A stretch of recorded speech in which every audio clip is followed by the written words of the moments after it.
లక్ష్యాన్ని సాధిస్తారు. ఏం సాధించినా ఆ గొప్పతనం మనది కాదు, మనకి చదువు నేర్పిన వాళ్ళది. మీ అందరికీ ఒక విషయం చెప్పాలి. మనం నడిచే దారిలో ఒక రాయి పడి ఉంటుంది. అందరూ దాన్ని తొక్కుకుంటూ ముందుకెళ్తారు. ఒక శిల్పి మాత్రం ఆ రాయిని తెచ్చి చెక్కి దానికి రూపాన్ని ఇస్తాడు. దారిలో పడున్న రాయిని దేవుణ్ణి చేస్తాడు. తొక్కిన వాళ్లే చేతులెత్తి మొక్కుతారు, పూజలు చేస్తారు. కానీ చెక్కిన ఆ శిల్పిని మాత్రం ఎవ్వరూ పట్టించుకోరు. ఆ శిల్పి కూడా వాళ్ళ నుంచి ఏమీ ఆశించడు.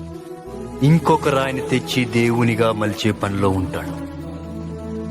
ఈరోజు నేను software, Sujatha IAS, Chandu writer, doctors, lawyers, engineers, ఇలా మమ్మల్ని చెక్కిన మాస్టర్లు మాత్రం అమాయకుల్లా ఎక్కడో వెనకాలే కూర్చుండిపోయి మమ్మల్ని ఈ స్టేజికి తీసుకొచ్చి గౌరవిస్తున్నారు.